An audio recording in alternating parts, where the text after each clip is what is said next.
दिल को छून लेने वाली कहानी। उस दिन सवेरे 6 बजे मैं अपने शहर से दूसरे शहर जाने के लिए निकला। मैं रेलवे स्टेशन पहुंचा, पर देरी से पहुंचने कारण मेरी ट्रेन निकल चुकी थी। मेरे पास 9:30 की ट्रेन के अलावा कोई चारा नहीं था। मैंने सोचा कहीं नाश्ता कर लिया जाए। बहुत जोर की भूख लगी थी। मैं होटल की ओर जा रहा था। अचानक रास्ते में मेरी नज़र फुटपाथ पर बैठे दो बच्चों पर पड़ी। दोनों लगभग 10-12 साल के रहे होंगे। बच्चों की हालत बहुत खराब हो चुकी थी।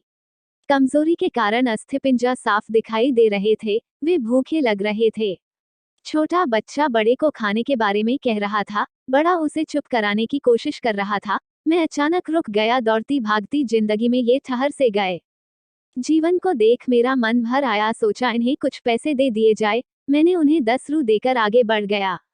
तुरंत मेरे मन में एक विचार आया, कितना कंजूस हूं मैं। 10 रू क्या मिलेगा, चाय तक ढंग से न मिलेगी। स्वयं पर शर्म आई, फिर वापस लौटा।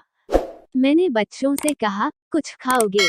बच्चे थोड़े असमंजस में पड़े। मैंने कहा, बेटा मैं नाश्ता करने जा रहा हूँ, तुम भी कर लो। वे दोनों भूख के कारण तैयार हो गए। उनके कपड़े गंदे होने से होटल वाले ने डांट दिया और भगाने लगा। मैंने कहा, भाई साहब उन्हें जो खाना है वो उन्हें 2 पैसे में दूंगा। होटल वाले ने आश्चर्य से मेरी ओर देखा। उसकी आंखों में उसके बर्ताव के लिए शर्म साफ दिखाई दी। बच्चों ने नाश्ता, मिठाई व लस्सी मांगी। सेल्फ सर्विस के कारण मैंने नाश्ता बच्चों को लेकर दिया। बच्चे जब खाने लगे, उनके चेहरे की खुशी कुछ निराली ही थी। मैंने बच्चों को कहा, बेटा अब जो मैंने तुम्हें पैसे दिए हैं उसमें 1 रू का शैम्पू लेकर हैंडपंप के पास नहा लेना, और फिर दोपहर शाम का खाना पास के मंदिर में चलने वाले लंगर में खा लेना। और मैं नाश्ते के पैसे देकर फिर अपनी दौड़ती दिनचर्या की ओर बढ़ निकला। वह आसपास के लोग बड़े सम्मान के साथ देख रहे थे। होटल वाले के शब्द आदर में परिवर्तित हो चुके थे।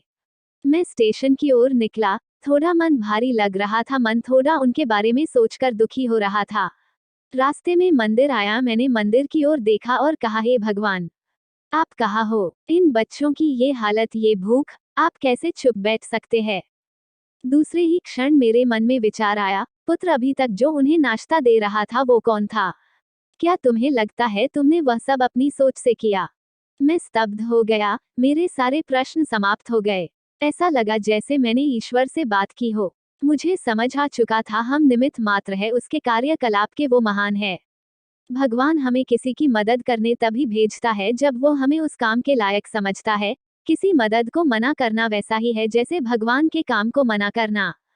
अतः आपको कोई भूखा या लाचार मिले या आपसे कुछ खाने के लिए मांगे तो आप अपनी सामर्थ्य अनुसार मदद जरूर करें, क्योंकि स्वयं भगवान ने आपको इस काम के लिए चुना है। चलिए आज की सुहानी सुबह का शुभारंभ करें कुछ इसी संकल्प के साथ कि भिक्षावृत्ति को हम बढ़ावा ना दे, लेकिन अशक्त, लाचार और भूखे की मदद हम जरूर करें। ईश्वर से प्रार्थना हमें सद्बुद्धि प्रदान करें और इस लायक बनाए। हम बदलेंगे, युग बदलेगा। हम सुधरेंगे, युग सुधरेगा। पहले अपना आप सुधारे। आओ यारो, मिलजुल कर हम मानवता का रूप निखारे।